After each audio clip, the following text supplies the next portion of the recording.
chaque fois qu'Israël est dépréserve, Dieu les a amenés dans la captivité. Il les a amenés auprès de Madian afin qu'ils soient assiégés. La Bible nous dit ceci. À chaque fois qu'Israël est semé, au moment de la récolte, que les Madianites venaient pour assiéger Israël. Israël par moment manquait même à manger. Et chaque jour, ils étaient obligés toujours de fuir les Madianites. La Bible dit que leur vie c'était dans les rochers fortifiés. Un jour, j'étais en train de préparer un peu d'ordre. Dieu a envoyé son ange pour les secourir. Il n'a appelé par son nom vaillant héros. C'est un nom que le papa de Gédéon le connaissait même encore. Il connaissait que c'est Gédéon qui délivrerait toute sa famille. Gédéon frappé par le malheur. Il a posé la question à l'ange. Si Dieu est avec nous, pourquoi toutes ces souffrances? Je sais que par le moment c'est toi aussi. Dieu existe. Pourquoi nous souffrons? Si Dieu a laissé cette souffrance endurer dans la vie, pour que sa gloire puisse se manifester. L'ennemi sache que tu as un véritable Dieu qui sait changer la situation. C'est la raison pour laquelle Dieu aimé. Dieu a révélé quelque chose à Gédéon. Toi tu ne te battras pas contre les Madians. Descends dans le cas de Madian. Tu vas entendre ce que moi je veux faire. Et cette nuit, Gédéon est descendu dans le camp. Il a trouvé un Madianite en train de donner une révélation à quelqu'un. Qu'est-ce qu'il a rêvé? Il dit à son camarade, j'ai vu une eau dans un pain venant du ciel aujourd'hui. Mais quand il est en train de s'écrouler, il s'est cogné contre la tente de Madian. Et la tente de Madian s'est renversée dessus dessous. Et Dieu a dit à Gédéon ceci, j'ai livré Madian entre tes mains. Je n'ai pas besoin que tu puisses encore mobiliser beaucoup de gens. Choisis pour moi 300 soldats seulement. Mais des vrais soldats qui doivent les chiens comme des chiens. Et ils doivent descendre dans le camp. Je livrer Madian entre tes mains. Bien même dans les seigneurs. Qu'est-ce que je vais te dire sur le problème qui a tourmenté ta vie? Le problème qui a fait longtemps dans ta vie. Je t'assure qu'aujourd'hui c'est la fin de ce problème. Et Dieu est en train de renverser cette situation-là. Ce qui était le devant de la maison deviendra le derrière de la maison. C'est-à-dire ceux qui t'ont pas donné la chance de réussir. Ils vont réussir aujourd'hui. Ils seront le derrière de toi. Contre ta vie. Personne n'atteindra ta vie bien aimée. Parce que Christ a décidé de renverser la situation. Amen l'église. Pourquoi tu as peur? Fortifie-toi bien aimé. Aie encore courage. Ce problème-là ne te tuera pas. Et je te dis que laisse ce problème-là. Compris à Dieu. Invite Dieu dans ta vie. Au nom de Jésus-Christ. Il changera cette situation. Et il va mettre des trous dans les dents de Dieu. La victoire de Dieu. Parce que même devant toutes les souffrances, Job avait fait aussi face. Job pe alekaki wana. Il avait de l'espérance en Dieu. Azalaki kaka na eliki epai ya Nzambe. Il a dit à Dieu ceci. Alobi na Nzambe boye. Je sais que mon rédempteur est Nayebi ete mosikoli na nga aza na bomoi. il s'élèvera le vérité. Akotelema moto ya suka. Quel est Jésus que je te prêche ce matin? Nabi Yesu oyo naza koteya yo na ntongo ya lelo. C'est celui qui n'a ni fin ni commencement. Azali oyo azanga ebandeli azanga suka. C'est la plénitude de la puissance de Dieu. Ye nde kokokisama na nyonso ya nguya ya Le Nzambe. créateur du monde visible et invisible. Mokeli ya mokili oyo ezali komonana na oyo ezali komonana te. C'est celui qui sait changer la situation de quelqu'un. Oyo Yesu wana ayebi kobongola likambo ya moto. C'est celui qui appelle à l'existence ce qui n'existe pas. Ye nde apiakaka kozala oyo ezalisamaki C'est te. celui qui sait faire le miracle par sa puissance. Ye nde ayebi kosala bikambo na nguya na ye. Il est le véritable Dieu. Azali Nzambe ya solo. Et il a décidé ce matin. Azwi mokano na ntongo ya lelo. Ce message pour que je t'encourage. Oyo na nzela ya sango oyo ekoti nyonso makasi. Et aujourd'hui, c'est la fin de ton problème. Oyeba ete lelo nde suka ya likambo wana. Et il va encore troubler la situation de Ye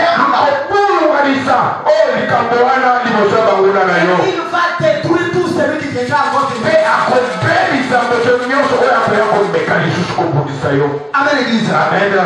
C'est ce qu'il dit à Gédéon. Yango nde alobi na ye Gedeoni. Si vous lisez dans Exode chapitre 17, soki totali bongo na buku ya kobima mokapo na yango ya zomi na sambo il dit à Moïse, alobi boye na Mose dis à Josué, yebisa Yoshua aujourd'hui même, lelo kaka je vais effacer les Amalécites de la carte du monde. nakolongola kombo ya bamaresite na mokili mobimba. Tu vois le Dieu que toi ofoni tu Nzambe oyo ndimela wana il est capable de tout. aza na makoki nyonso Il sait changer les choses. ayebi kobongola baka Et il décide aujourd'hui. azwi mokano lelo Tu vois tes ennemis là. omoni banguna na yo Tu wana ne les verras plus encore. okotikalaka komona bango lisusu Il te va les effacer sur la carte du monde. akolongola kombo na bango likolo ya mokili C'est-à-dire tu vas vivre sans ennemis. elingi koloba yo kobika ata monguna moko te Est-ce que tu as la foi que Dieu peut exterminer tous ceux qui te font ye eza na mal? kondima ete nzambe akoki kosilisa banguna nyonso ya bomoi na yo Ou bien tu as encore besoin de l'adversité. te mpe ozali na bosenga ya monguna S'il m'était demandé bien aimé, soki basengaki ngai ete komolingami j'ai trop souffert dans ma vie. nanyokwami mingi Et je suis en train de chercher Dieu. nazali koluka nzambe C'est pour que je sois en paix. po ete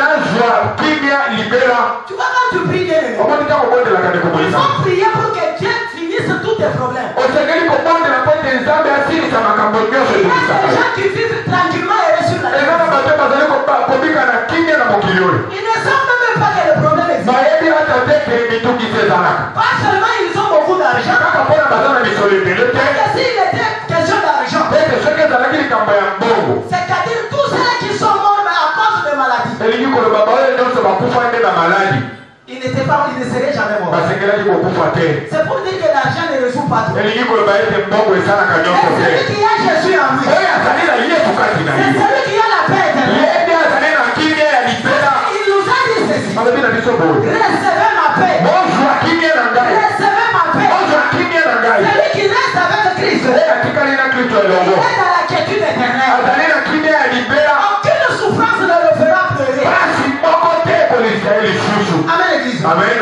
Cherchons Dieu bien-aimé. toluka nzambe likomolinami Pour que nous soyons dans la paix. po ete tozwa makati na kimia Nous pouvons avoir seulement à manger et à boire. tokoki kozala na ya kolia na ya komela Tu peux avoir seulement l'argent pour payer la garantie locative. okoki kozala kaka na misolo ya kofuta mpo bogaranti ya Parfois, tu peux t'attraper même un petit terrain à 10 mois. ntango mosusu okozwi amwa mabele na bibwa Pas seulement à mon bien-aimé. kaka na gombe te ekomolinami Tu as la paix du cœur. kasi ye ozwami kati na kimia ya Et motema reçois la paix de Jésus en toi. yamba kimia ya yesu Et kristo amène encore la paix dans ta vie. ozanga mema lisusu kimia na bomoi na yo Éloigne de toi tous les troubleurs de ta vie. atindika mosika na ye babulukanisi nyonso ya bomoi na yo Au nom de Jésus-Christ. na kombo na yesu kristo Amen, l'église. amen La quatrième et dernière action. mosala ya minei mpe ya suka Je suis en train de partir vite. nazali kokende na lomba Parce que nous devons prier. po ete tosengeli kobondela La quatrième action bien aimée. mosala ya minei te komoningami Écoutez ce que la Bible dit. yoka nini biblia olobi Quand Christ a chassé,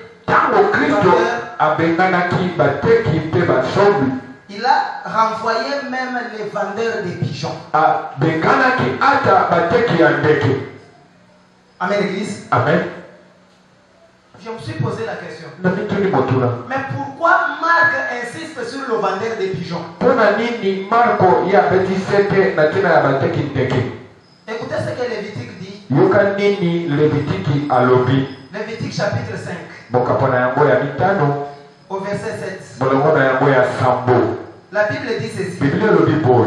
S'il n'a pas de quoi se procurer une brebis Soki azali na misolote pona kosomba meme. ou une chèvre, Tope taba. il offrira en sacrifice de culpabilité à l'Éternel Akopesa bongo mbeka ya masumu epa ya Nzambe. pour son péché 2 tourterelles ou 2 jeunes pigeons. Pona lisumu na ye tourterelle, ndeke tourterelle mibale tope ba pigeon mibale. L'un comme victime expiatoire, Moko lokola mbeka ya kolongola. l'autre comme holocauste. Mosusu lokola mbeka ya kotumba. Amen, Église. Amen.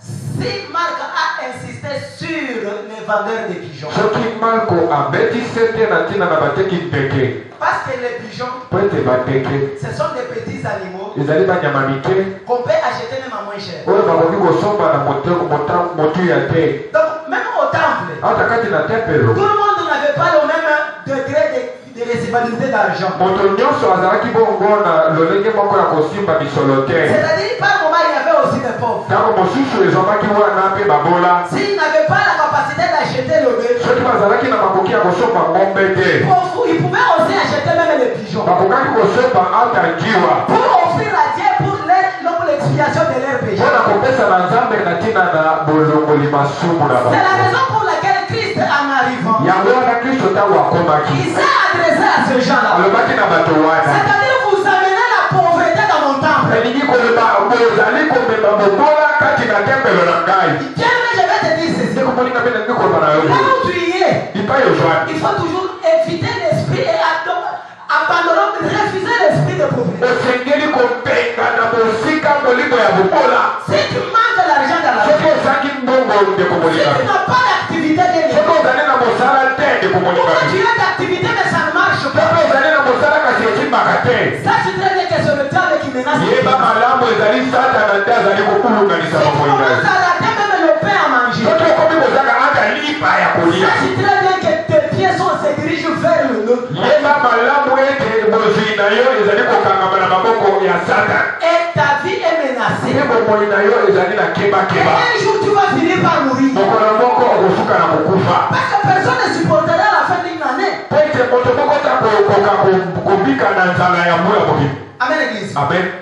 Il faut éviter. Osengeli kobenga na C'est la raison kosika. pour laquelle Christ décide aujourd'hui Yango Kristo azwi mokano de lelo. chasser ces gens-là au Ya temple. kobenga na bato wana kati na C'est de te. chasser l'esprit de pauvreté dans le Ezali temple. kobenga na molimo ya mobola kati na C'est yo. la raison pour laquelle Dieu est dans cette Yango église. wana ndeko moninga mpe kati na etonga oyo. Nous avons une alliance faite avec Dieu. Ezali na bondeko moko oyo esalemi na nzala. Il a dit que tout celui qui entrera dans cette église, Alobaki na biso ete moto nyonso il kokota na kati na n'aura etonga aucun oyo. malheur dans cette église. Moto ya pasi ya kozala te. Si toi tu entres dans cette église, Soki yo okoti na kati na etonga tu oyo. fais déjà l'esprit de richesse. Yamba bongo molimo ya mofulu. Il faut que toi tu n'es pas pauvre. Oyo bilobela ete ozali mobola te. Je t'assure que tu ne mourras jamais pauvre. Ya solo mpenza na lobi na yo kokufa mobola Si tu te. es déjà avancé en âge, Ata kombula na yo epusani. Dieu donnera même à tes enfants beaucoup d'argent. Jambe kopesa ata na bana na yo bisolo epele. Tu vis tranquillement. Ete yo yeba na kobika na esengo mpe na kimia. Amen, Église. Amen.